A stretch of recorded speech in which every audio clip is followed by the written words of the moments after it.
दुनिया की तमाम छोटी और बड़ी खबरों के लिए हमारे चैनल को सब्सक्राइब करना न भूलें और बेल का बटन जरूर दबाएं। हमारे को लोगों ने अलग अलग नई इशू खड़ा किया कि भाई मुझसे अपने कब्रिस्तान की जगह से लेकर मतलब मैं वक्फ कमेटी बिजनेस कर रही है। कौन सा हमने बिजनेस किया? ये वक्फ का पंसे जो बोल रहा है वक्फ कमेटी बिजनेस कर रही है, उसको पता नहीं है कि वक्फ का मकसद क्या है। वक्फ का मकसद ये है कि वक्फ की प्रॉपर्टी को किराए पे दी जाए, किराए पे उसकी आमदनी में से मस्जिद, दरगाह या जो कुछ भी इमामों का खर्चा वो मेंटेन किया जाए। उसका वक्फ का कंसेप्ट ही है। जो इंसान बोलता है वक्फ कमेटी बिजनेस कर रही है, माफ करना वो लोग को अक्ल नहीं है कि वक्फ क्या है, इसलिए वक्फ कमेटी को बिजनेस करती है वो बोलती है। हम लोग जब ट्रस्टी बन के आए, जब उसकी सिर्फ वक्फ कमेटी इनकम सिर्फ 63,000 रुपए पर मंथ थी, आज अल्हम्दुलिल्लाह हमारी सब टीमों की एफर्ट की वजह से 12 लाख रुपए पर मंथ हो चुकी है। इंक्रोचमेंट की जो बात होती है, दूसरी तरफ हमने देखा कि अहमदाबाद में कई जगहों पर वक्फ की औकाफ की ऐसी ज़मीनें हैं जहां पर सरकार के अलग अलग महकमे ने कब्जा किया हुआ है। तो क्या जब एक आम आदमी पर या नॉर्मली किसी ऊपर लैंड ग्रैबिंग का जो एक्ट लगता है, तो क्या सरकार के जिन लोगों ने ज़मीनों पर कब्जा किया वक्फ की ज़मीनों पर, क्या उन पर लैंड ग्रैबिंग का एक्ट नहीं लगना चाहिए? क्या वक्फ कमेटी उसे लेकर कोई कानूनी कार्रवाई करने के कोई कदम उठाने की उसमें है या नहीं? इसमें लैंड ग्रैबिंग में हमने 4 टोड़ा कब्रिस्तान के केस दाखिल किए हैं, लेकिन आज 1.5 साल हुआ, उसमें कुछ भी आगे प्रोग्रेस नहीं हुआ। और रूबरू में ऐसा कहा गया है कि हमें ये लैंड ग्रैबिंग के केस में ऐसा बोला कि अब कोई भी केस आप मत भेजना, पहले जो आपने भेजे है केस, वो केस का डिसीजन आने दो, उसके बाद अब आगे बढ़ना है। तो हमारे केस ऑलरेडी पेंडिंग है।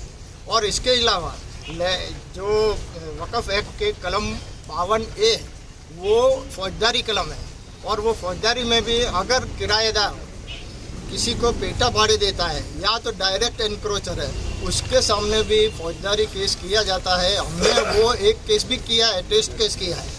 आज उसको 2.5 साल हुए, लेकिन कोई प्रोग्रेस उसमें भी नहीं हुआ है। आप देख रहे हैं देश लाइव, देश की आवाज़। फिलहाल अभी अहमदाबाद सुन्नी मुस्लिम वक्फ कमेटी की जानिब से मैं यहाँ बैठा हूँ। मैं वक्फ कमेटी का ट्रस्टी हूँ। जहीर भाई हमारे वक्फ कमेटी के प्रेसिडेंट है, मालवास साहब हमारे सेक्रेटरी साहब है, अल्ताफ हुसैन सैयद साहब हमारे कोऑर्डिनेटर साहब है। अभी वक्फ को रिप्रेजेंट करते हम लोग 4 आदमी तो बैठे, उसके बाद हमारा स्टाफ, मतलब मैं यहाँ यूसुफ भाई हमारा लीगल एडवाइज़र है, रईस भाई हमारे साथ में जुड़े हुए, काफ़ी लोग यहाँ पे बैठे हुए। आज का मीटिंग का मकसद ये है कि सबसे पहले तो मतलब मैं अहमदाबाद सुन्नी मुस्लिम वक्फ कमेटी क्या है, दूसरे वक्त अपने ये 4 पीर कमाल कब्रिस्तान के बारे में अपने जो इन्फॉर्मेशन लेनी है, उसके बारे में जो गलत फहमी है वो थोड़ी बहुत लोगों को समझना है, देखना है। और यहीं पे हम लोग ने प्रेस कॉन्फ्रेंस रखने का मतलब ही ये है कि यहाँ नज़र के सामने आप देख सकते हो कि वो कब्रिस्तान के अंदर कंपाउंड वॉल के पीछे अंदर की तरफ क्या कितनी सफाई हो चुकी है और क्या हो चुका है। और जिसने पहले देखा होगा कब्रिस्तान, मतलब मैं ऐसे 15 रोज़ महीने पहले 2 महीने पहले, उनको पता होगा कब्रिस्तान में कितना इंक्रोचमेंट था। हम लोग अंदर के रहने वाले, अंदर के जो कुछ भी जो थे कब्जेदार, उनके शुक्रगुजार है कि उनने दिल बढ़ा रखा, और बाहर के मतलब में जो कुछ भी थे उनके भी शुक्रगुजार है, कितने लोगों ने दिल बढ़ा रख के जगह दी थी और जगह देकर उनको आगे मूव किया हुआ है। अहमदाबाद सुन्नी मुस्लिम वक्फ कमेटी 1914 से मतलब में संस्था बनी हुई है। उसके पहले मुस्लिम पंच के नाम से ये संस्था चलती थी, मगर 1914 में ऑफिशियल इसको रजिस्टर करके काम किया। टेक्निकल वर्ड मतलब करना कि रजिस्टर उस वक्त पे अलग वर्ड था, आज के ज़माने का रजिस्टर वर्ड अलग है। 1914 यानी आज़ादी से पहले की हम लोग बात कर रहे हैं, ये आज़ादी के पहले की बात है। और आज़ादी के पहले से ये संस्था बनी हुई है। और कब्रिस्तान तो पीर कमाल साहब को मतलब मैं मानता हूँ कि मतलब मैं मक्खन हुए कम से कम 300 साल हो चुके हुए, तो ये 300 साल से कब्रिस्तान है। वक्फ कमेटी तो 100 साल से, मगर कब्रिस्तान 300 साल से होने का मतलब एक ये हमारे सामने जीता जागता पुरावा है। उससे भी पहले कब्रिस्तान हो सकता था और होगा, हमारे पास उसका डॉक्यूमेंट्री कोई एविडेंस नहीं है, मगर ये कब्रिस्तान हमारे 100% ये मानना है कि 300 साल से कब्रिस्तान है और कब्रिस्तान की तरह इस्तेमाल हो रहा है। बहुत बड़ा कब्रिस्तान होगा, मगर आज तकरीबन 15,000 स्क्वायर यार्ड के अंदर ये कब्रिस्तान रह चुका है। ये कब्रिस्तान यहाँ है, ये कब्रिस्तान में हमारे सबकी दिल की एक ही ख्वाहिश थी कि कब्रिस्तान नीट एंड क्लीन हो, कब्रिस्तान का इस्तेमाल कब्रिस्तान में हो। अतराफ में जो कुछ भी लोग हैं वो हमारे कब्रिस्तान के 1955 से किराएदार हैं। वो किराएदार को हम तकसीम करते हैं, हम तो मानते हैं, इसीलिए हम लोग किराएदार को मोरली वैल्यू देते हैं। 1955 से हमारे ट्रस्ट ने जो कमिटमेंट दिया हुआ है वो हमारे लिए भी कमिटमेंट है, क्योंकि 55 में ट्रस्टी बोलता है जुदा अलग और आज का ट्रस्टी जुदा अलग बोलेगा, ऐसा कभी नहीं हो सकता। वो ट्रस्टी ने जो ज़बान दी वो हमारे लिए वो ज़बान सच मानती जाती है और वो ज़बान को हमारे फॉलो करना होता है। तो 1955 से अलग अलग वक्त पे अलग अलग किराएदार बने हुए, और जब से किराएदार है आप सोच सकते हैं कि 1955 में अहमदाबाद का क्या स्केल था, और उस तरह मतलब किराएदार जब भी थे, जब से मतलब किराएदार है ऑलरेडी। और वो लोग से तकरीबन 2005 तक अहमदाबाद सुन्नी मुस्लिम ने किराया वसूल किया। 2005 में डिस्प्यूट क्रिएट हुआ कॉर्पोरेशन ने ये किया कि टीपी स्कीम के तहत ये जगह को रिजर्व करके हमने कब्रिस्तान बनाया हुआ है। डेफिनेटली कॉर्पोरेशन ने टीपी स्कीम का इम्प्लीमेंटेशन किया, उस टाइम पे उनने किया, मगर ये चीज़ क्वेश्चन मार्क है कि जो टीपी स्कीम में ये कब्रिस्तान था, कब्रिस्तान टीपी स्कीम क्या होती है वो भी आपको मैं बताता हूँ। टीपी स्कीम ये होती है कि तकरीबन एक अलग अलग लोगों के प्लॉट होते हैं, उसमें से कितना हिस्सा कट किया जाता है, उसमें से रोड रास्ते नेटवर्क बनाए जाते हैं और पब्लिक सार्वजनिक हेतु के लिए जगह दी जाती है। तो उनका ये कहना है कि ये सार्वजनिक हेतु के दिए लिए हमारी कब्रिस्तान की जगह है। हमारा ये कहना है कि भाई 300 साल से कब्रिस्तान ही था, 100 साल से अहमदाबाद सुन्नी मुस्लिम वक्फ कमेटी हाथ है और हमारे पास 1930 से तकरीबन रिकॉर्ड डेटा मिलता है कि जब से हम लोग ये मैनेज कर रहे हैं। तो 1930 से लेकर जब तक इंडिया बना, इंडिया के बाद मतलब मैं इंडिया के बाद गुजरात तो 1960 में बना, मगर जब महाराष्ट्र में था तो उस तक से मतलब में ऑलरेडी कब्रिस्तान ही है और कब्रिस्तान के हिसाब से हम लोग उसके मालिक है, हम लोग उसके मतलब में मालिक कह सकते हैं और मैनेजमेंट भी हम ही कर रहे हैं और हम लोग मालिक है, मगर मैं माफ़ करना मालिक अल्लाह ताला है। जो मिनट पे वक्त का नाम होता है तो अल्लाह ताला मालिक बन जाते हैं, हम सिर्फ एडमिनिस्ट्रेटर रहते हैं, मैनेजर रहते हैं, मुतवल्ली रहते हैं। तो ये किसका मैं इतना कह दूँगा, ये कब्रिस्तान का मालिक अल्लाह ताला है, अहमदाबाद सुन्नी मुस्लिम वक्फ कमेटी उसका मुतवल्ली है, सिर्फ उसको मैनेज कर रहा है, दूसरा कुछ नहीं कर रहा है। ये एक चीज़ बात है। हमारा और कॉर्पोरेशन का बीच का आज डिस्प्यूट ये हैगा, कॉर्पोरेशन बोलता है हमारा कब्रिस्तान है और हम बोलते हैं हमारा कब्रिस्तान है। कॉर्पोरेशन ने आज तक कभी मना नहीं किया कब्रिस्तान नहीं है, सिर्फ ये कब्रिस्तान है, ये सब मानते हैं और उसमें कोई मतलब में इश्यू नहीं है। इश्यू सिर्फ ये है कि कब्रिस्तान म्यूनसिपालिटी को मैनेज करेगी कि वक़्फ़ मैनेज करेगी। हम लोग ने उनको ये भी किया हुआ कि कब्रिस्तान का तकरार नहीं है, जो म्यूनसिपालिटी के मैनेज करना होगा तो म्यूनसिपालिटी इतने सालों तक कहाँ चली गई थी। ये कब्रिस्तान में अखराजात लगते हैं, उसको सफाई करना, झाड़ पेड़ लगाना, मस्जिद है उसके वॉचमैन रखना, उसकी सफाई करना, वो सबका अखराजात हम बेयर कर रहे हैं। क्यों? आप लोग ने आज तक तो कोई बेयर नहीं करा। उस दौरान में मतलब में वक़्फ़ ट्रिब्यूनल ने एक ऑर्डर डिक्लेयर किया अहमदाबाद के पूरे कब्रिस्तानों के लिए। वक़्फ़ ट्रिब्यूनल ने ये ऑर्डर डिक्लेयर किया हुआ अहमदाबाद के सब कब्रिस्तानों के लिए, अहमदाबाद के सब कब्रिस्तान को सेव किया जाए। माशाल्लाह बहुत अच्छा डिसीजन था। हमारे जो कब्रिस्तान है उसमें कब्रिस्तान में मतलब सिर्फ एक ही कब्रिस्तान का कंपाउंड वॉल नहीं थी, मुसेस्वाग कब्रिस्तान का कंपाउंड वॉल है, चारटोड़ा कब्रिस्तान में कंपाउंड वॉल है, अलग जगह पे इलीगल एनक्रोचमेंट है, वो दैट इज डिफरेंट स्टोरी, मगर कंपाउंड वॉल है। हमारे यहाँ कंपाउंड वॉल बनाना जरूरी लगा, इसलिए हम लोग ने यहाँ कंपाउंड वॉल खड़ी की।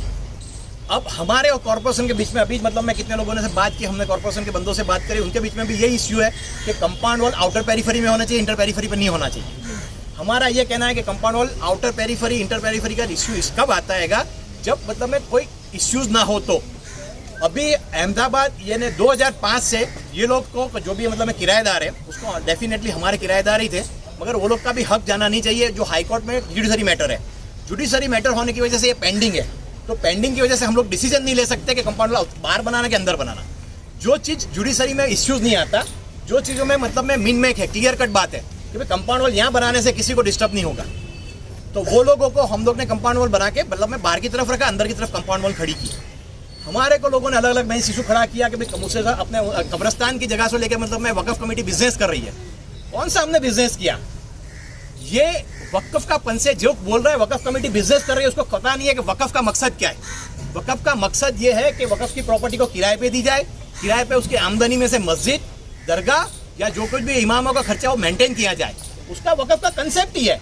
जो इंसान बोलता है वक़्फ़ कमेटी बिजनेस कर रही है, माफ़ करना वो लोग को अक्ल नहीं है कि वक़्फ़ क्या है, इसलिए वक़्फ़ कमेटी को बिजनेस करती है वो बोलती है। हम लोग जब ट्रस्टी बन के आए, जब उसकी सिर्फ वक़्फ़ कमेटी इनकम सिर्फ 63,000 रुपये पर मंथ थी, आज अल्हम्दुलिल्लाह हमारी सब टीमों की एफर्ट की वजह से 12 लाख रुपये पर मंथ हो चुकी है और उसी वजह से हम लोग काम कर सकते हैं। इसी वजह से हम लोग ने अलग अलग जगह पे काम किया और काम लोगों पे हाथ पे भी लिया हुआ है।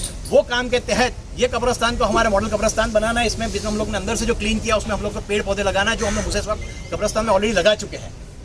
कब्रिस्तान के अंदर पर्कोलेटिंग वेल बना के पानी उतारना और पेड़ लगाना, ये पूरे अवाम के लिए काम की बात है और अहमदाबाद सुन्नी मुस्लिम वक्फ कमेटी वो काम कर रही है और वो काम में 100% सक्सेसफुल है। मुसेस्वाग कब्रिस्तान में कब्रिस्तान में तकरीबन 10,000 से भी ज़्यादा हम लोग ने पेड़ लगा चुके हैं, वो आप लोग जगह जाके देख सकते हो।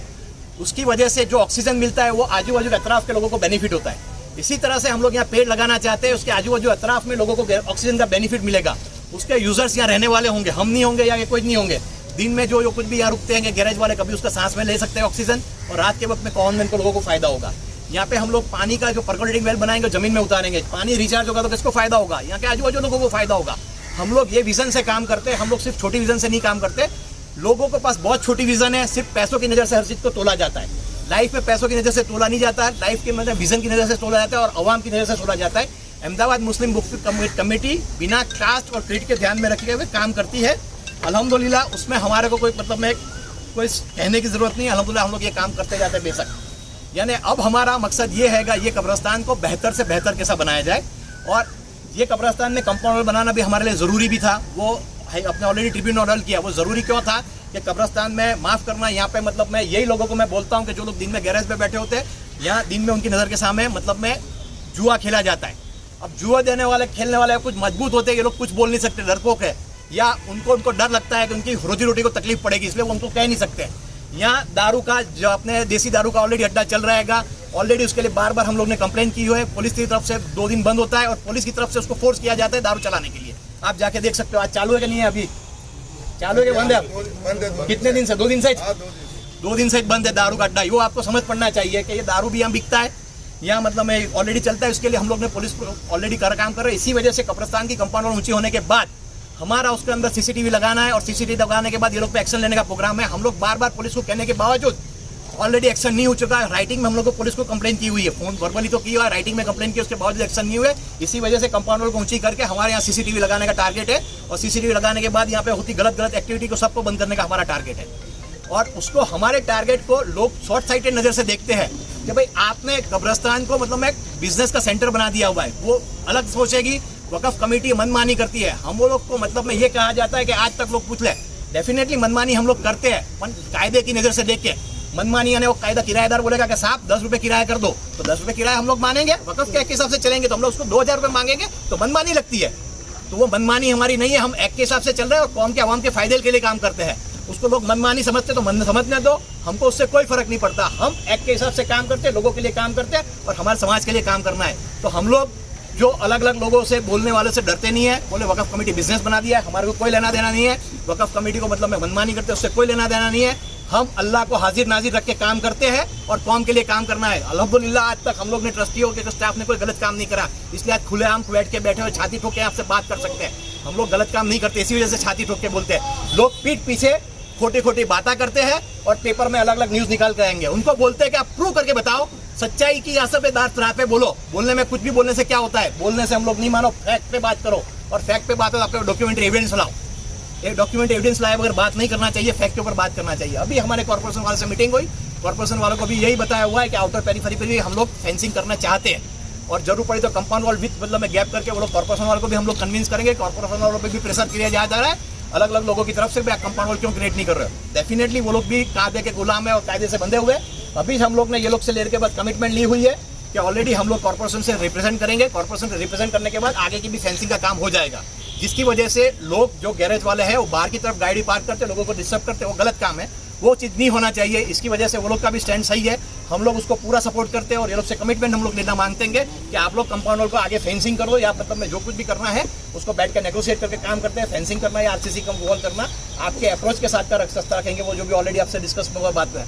हम लोग वो हर चीज़ करना चाहते हैं जो कायदे के रूल्स रेगुलेशन में हो, मगर हम लोग किसी से डरना नहीं चाहते और पीठ पीछे बोलने वालों से हम लोग उनसे डरना भी नहीं चाहते। हम लोग कुत्ते की तरह पीछे भौंकने वाले हैं, उससे हम लोग कैद भी नहीं रख सकते। अब आपको जो भी पूछना हो। अच्छा, सवाल ये कि जो बाहर जो दुकानें हैं, आप फेंसिंग और आउटर वॉल जो बात कर रहे हैं, उसके बाद में जो दुकानें हैं उनका क्या होगा? क्या म्यूनसिपालिटी की तरफ से उन पर कुछ एक्शन लिया जाएगा या वो दुकानें वहीं पर रहेगी या क्या है उसका? दूसरा, आपने बताया कि 300 साल पुराना है, म्यूनसिपालिटी इसको मानती है नहीं मानती है, इसको लेकर भी क्या कभी कोर्ट में जाने की नौबत आएगी, ऐसा लगता है आपको? नहीं, देखो मैं बोलूँ म्यूनसिपालिटी मानती कब्रिस्तान है, उसमें तो कोई शक ही नहीं है। म्यूनसिपालिटी ने भी रिजर्व में कब्रिस्तान ही रिजर्व किया हुआ है, यानी ये कब्रिस्तान रिजर्व है, वो उसमें कोई बेशक कोई तकलीफ नहीं है। एक चीज़ ये बात आपकी क्लियर हो गई, ये कब्रिस्तान तो है ही, म्यूनसिपालिटी बात भी हम भी मानते हैं। सिर्फ डिस्प्यूट क्या है, म्यूनसिपालिटी बोलती है कि हमारी मालिकी क्या है, वक़्फ़ कमेटी बोलती है कि हम इसके मुतवल्ली हैं। ये अहमदाबाद सुन्नी मुस्लिम वक़्फ़ कमेटी के अल्लाह ताला के जो मातहत है उसके मालिकी का है। ये इतना ही डिस्प्यूट है, दूसरा कोई डिस्प्यूट नहीं है। एक आउटर पेरीफेरी पे जो कुछ भी होगा वो हम लोग मतलब मैं वो बोलते हैं, उनको भी हम लोग ने हर बार बोला हुआ है कि आप वक़्फ़ के किराएदार 2005 तक थे, जब तक आपने किराया दिया। उसके बाद आप वक़्फ़ के किराएदार मोरल ही हो, आप लोगों ने कभी किराया दिया नहीं है और हम लोगों ने कभी किराया मांगा नहीं है कि उस टाइम पे जो भी इश्यू हुआ उसकी वजह से।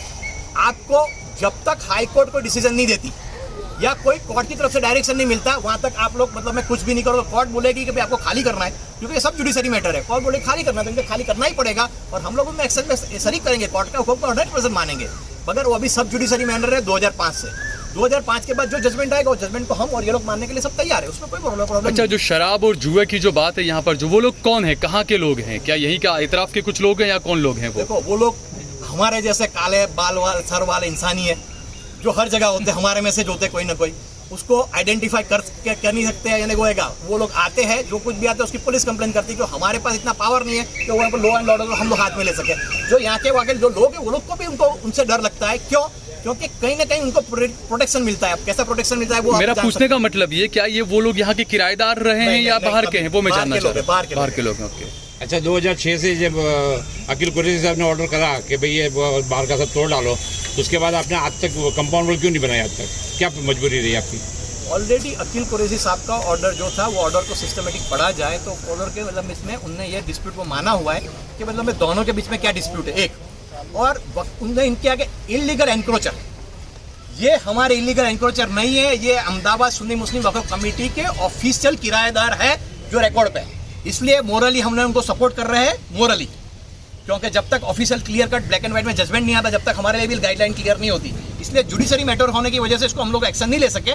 जब ट्रिब्यूनल ने हमारे को ऑलरेडी सपोर्ट किया और ट्रिब्यूनल ने बोला, और वो केस पे हम लड़ सकते थे, आज कंपाउंड वॉल करने के बाद कम से कम 6-8 महीने से कितने परेशान है, पूछो यहाँ की जो टीम है वो परेशान है, लोग पॉलिटिकली लोग हैरान करते हैं, लोग अपने ऑफिसर लोग हैरान करते हैं, तो वो सब ये पावर होने के बावजूद, जो एक कोर्ट का ऑर्डर है उसके पावर होने के बावजूद लोग हैरान करते हैं। तो आप जो बोलते हो 2006 में तो ऐसी पोजीशन नहीं थी ऐसा कुछ काम किया जाए। लेकिन 16 साल हो गए आज तक, 16 साल में तुम लोगों ने कभी इसको कदम क्यों नहीं उठाया इसके बारे में?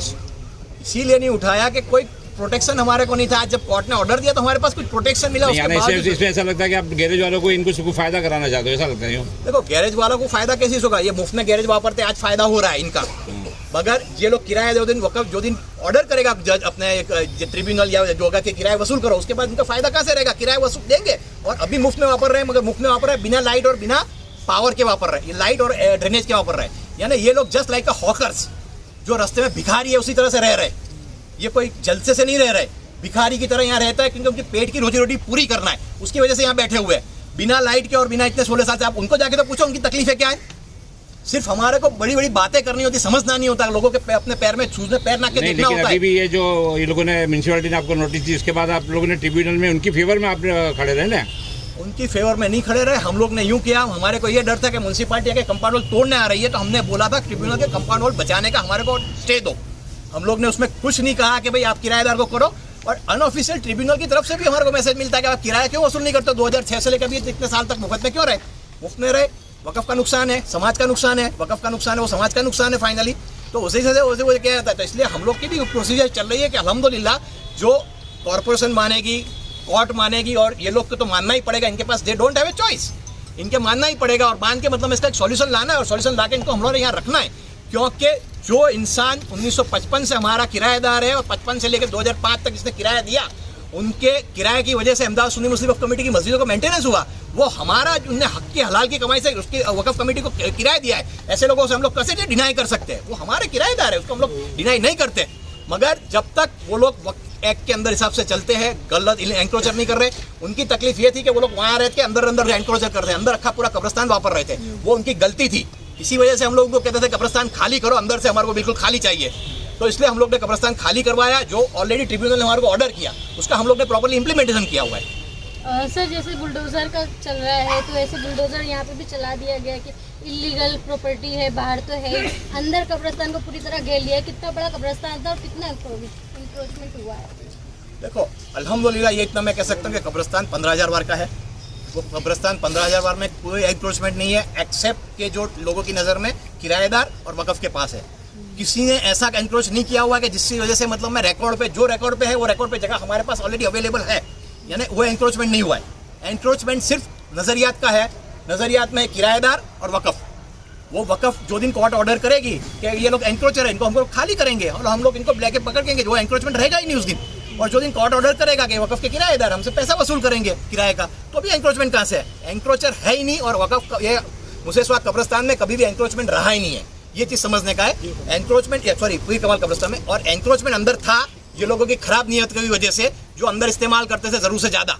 उनको जगह अलॉट की थी 400 स्क्वायर फुट या 1000 स्क्वायर फुट, जगह वहाँ पर थे 2000 स्क्वायर फुट या 1500 स्क्वायर फुट। वो उनकी नीयत खराब थी, उसकी वजह से था। आज उनको रियलाइज हो चुका है कि उनकी नीयत खराब थी, उसी वजह से आज उनको तकलीफ में है वो।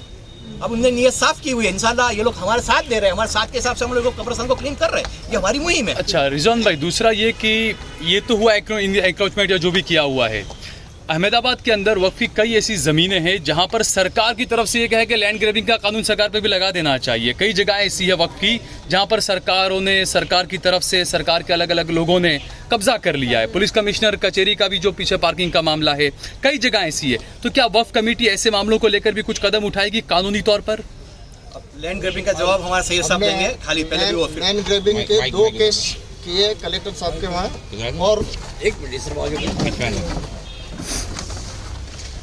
सवाल रिपीट करूँ। 4 तोड़ा कब्रिस्तान। एक मिनट, जैसे ये वापस से मैं सवाल वापस से कर लेता हूँ दोबारा। जैसे इंक्रोचमेंट की जो बात होती है, दूसरी तरफ हमने देखा कि अहमदाबाद में कई जगहों पर वक्फ की औकाफ की ऐसी ज़मीनें हैं जहां पर सरकार के अलग अलग महकमे ने कब्जा किया हुआ है। तो क्या जब एक आम आदमी पर या नॉर्मली किसी ऊपर लैंड ग्रैबिंग का जो एक्ट लगता है, तो क्या सरकार के जिन लोगों ने ज़मीनों पर कब्जा किया वक्फी ज़मीनों पर, क्या उन पर लैंड ग्रैबिंग का एक्ट नहीं लगना चाहिए? क्या वक्फ कमेटी उसे लेकर कोई कानूनी कार्रवाई करने के कोई कदम उठाने की उसमें है या नहीं? इसमें लैंड ग्रैबिंग में हमने 4 तोड़ा कब्रिस्तान के केस दाखिल किए हैं, लेकिन आज 1.5 साल हुआ, उसमें कुछ भी आगे प्रोग्रेस नहीं हुआ। और रूबरू में ऐसा कहा गया है कि हमें तमे केस मोकलता नहीं, अत्यारे हाल हमें कोई निर्णय लेवाना नहीं। हिंदी में बोलिए ज़रा। हाँ, ये लैंड ग्रैबिंग के केस में ऐसा बोला कि अब कोई भी केस आप मत भेजना, पहले जो आपने भेजे है केस, वो केस का डिसीजन आने दो, उसके बाद अब आगे बढ़ना है। तो हमारे केस ऑलरेडी पेंडिंग है। और इसके अलावा जो वक़्फ़ एक्ट के कलम 52A वो फौजदारी कलम है, और वो फौजदारी में भी अगर किराएदार किसी को पेटा भाड़े देता है या तो डायरेक्ट एनक्रोचर है, उसके सामने भी फौजदारी केस किया जाता है। हमने वो एक केस भी किया है, टेस्ट केस किया है। आज उसको 2.5 साल हुए, लेकिन कोई प्रोग्रेस उसमें भी नहीं हुआ है। जैसे आपने कहा कि उन लोगों ने आपसे कहा कि अब दोबारा कोई केस मत करना, दूसरा कोई केस मत आने देना, तो उन्होंने कहा और आपने मान लिया, अब आगे कुछ उसको नहीं करेंगे आप चैलेंज? हम अप्रोच करते हैं वहाँ पर, क्या आगे बढ़ाइए केस, उसके लिए अप्रोच कर रहे हैं हम। तो आपने सिर्फ 2 का किया, जबकि बहुत सारी ज़मीनें हैं, मैंने कहा जैसे और भी बहुत ज़मीनें हैं। आने के बाद होगा। ऑलरेडी केस कम से कम 15-20 है ना, 2 केस किए हुए ऑलरेडी 15-20 केस हमारे पास रेडी है, क्योंकि हमारे लिए हमारा लाइन ऑफ एक्शन भी फाइनल करना जरूरी होता है। हमारे लिहाज में कैसा होता है कि एक लॉ बनता है, पेपर में न्यूज़ आता है, उसको क्लियर कर समझते हैं कि बहुत अच्छी बात है, हम भी उसको एक्सेप्ट करते हैं कि हम लोग भी अच्छे इंसान हैं, समझते हैं कि गवर्नमेंट जो करते हैं वो अच्छाई की नज़र से करती है। मगर एडमिनिस्ट्रेटिव प्रॉब्लम आते हैं, वो गवर्नमेंट को पता नहीं होती है कि एडमिनिस्ट्रेटिव प्रॉब्लम क्या हो सकते हैं। तो वो उसकी वजह से मतलब एडमिनिस्ट्रेशन में लोग के लिए भी लिमिटेशन होगी, इसी वजह से वो लोग ज़्यादा काम नहीं कर सकते, स्टाफ कम होगा कि कुछ भी है, उसको हम लोग नहीं जानते। इसी वजह से जो उसका लैंड ग्रैबिंग का जो रिजल्ट आएगा उसके में लाइन ऑफ एक्शन आगे करेंगे। 1-2 केस में आपने जो नाम लिया, जैसा कि मुझे अपने पुलिस कमिश्नर ऑफिस क्या वो पुलिस कमिश्नर ऑफिस के पास जो कब्रिस्तान है, वहाँ पर जो एनक्रोचमेंट हुए, उसके लिए हमने ट्रिब्यूनल में केस दाखिल किया था। और उसके बाद वो आया डिसीजन के भाई आप कलम 54 वक़्फ़ एक्ट की कलम 54 है, उसमें जाओ, पहले CEO केस चलाएगा, और फिर वो अगर एनक्रोचर साबित होता है तो वक़्फ़ बोर्ड उसमें वक़्फ़ ट्रिब्यूनल में जाएगा। तो ऑलरेडी हमने अर्जी की वक़्फ़ एक्ट कलम 54 की, ये शाहीबाग कब्रिस्तान पुलिस कमिश्नर ऑफिस के बाजू में, उसके लिए। और उसमें प्रोग्रेस अभी ये है कि नेक्स्ट मंथ में वक़्फ़ बोर्ड उसके सर्वे के लिए, साइट विजिट के लिए आने वाला है। यानी कोई गरीब अगर अपना कुछ करे या कोई मुसलमान अगर कुछ करे तो उस पर फ़ौरन बुलडोज़र चला दो, ये सरकार का वो है। जबकि सरकार खुद अगर करे तो उनको लंबा लंबा कोर्ट का टाइम दो, रही तमाम चीज़ें से मानी जाए। इसका भी जवाब हम लोग नहीं दे सकते, दैट इज डिफरेंट। आपकी बात एक सवाल पूछा आपसे कि जिस तरीके से आपने बताया कि अगला कोई केस मत बेचना, तो ये लिखित में दिया गया है या मौखिक कहा गया है किसी ने? अभी रूबरू में बात है, और हमारा अप्रोच तो हर महीने में 2 बार वहाँ पे अप्रोच होता है कि हम ये केस में कहाँ पर आए हैं, तो हम भेजेंगे, नोटिस भेजेंगे। किसकी जानिब से आपको ये जवाब मिला, कुछ बता सकते हैं? कलेक्टर ऑफिस में, चिटनीस ब्रांच। सर 2 लाइन में बताइए कि आज की PC रखने का मेन मकसद क्या था, और क्या कुछ करना चाहते हैं, कॉर्पोरेशन ने क्या कहा है, और आप लोग क्या करना चाहते हैं? आज की मीटिंग का सबसे पहला मकसद था कि आप लोग नज़र से देख लें ये कब्रिस्तान क्लीन कितना हो चुका है, कब्रिस्तान को मतलब में कंपाउंड वॉल बनाने से क्या सेफ हो चुका है, ये सबसे पहला मकसद था। और दूसरा मतलब में कितने लोगों को मिसअंडरस्टैंडिंग है, कब्रिस्तान को बिजनेस बना चुके हैं, या कब्रिस्तान को मतलब मैं ये कहता हूँ जैसे हमें देख लीजिए क्या बिजनेस है, क्या काम है। और क्या तकलीफ में लोग हैं वो सब आपके नज़र से देखना है, नज़र से मुआयना करना है। यहीं रखने का रीज़न ये है कि नज़र से आप देख सकते हो कि कब्रिस्तान का स्टेटस क्या है। हम लोग सिर्फ बातें नहीं करते, एक्शन में बताते हैं, और एक्शन में आपको दिख रहा है कब्रिस्तान कंपाउंड वॉल के अंदर की तरफ 100% क्लीन है। और नेक्स्ट अभी हमारे जो वक्त आने पे मतलब में जैसा कि जो इलीगल एक्टिविटी होती है उसको रोकना है, वो भी हमारा शॉर्ट टाइम में काम हो जाएगा। सर कितनी बड़ी कंपाउंड वॉल बनाई गई है और ये गेट कब बनाया गया? ये सब तकरीबन अभी 3-4 महीने के अंदर में काम हुआ है। और अपने हम जो कंपाउंड वॉल बनाई हुई है कितनी बड़ी है ना, ये ऑलरेडी हमारे पूरा प्रोजेक्ट का 15,000 स्क्वायर यार्ड का जो प्लॉट है उसकी कंपाउंड वॉल बनाई हुई है। कितने भाड़ू आता है? ये 100 के करीब है, 104 के करीब भाड़ा। 104 16 साल से बेघर है। ठीक है, बहुत बहुत शुक्रिया।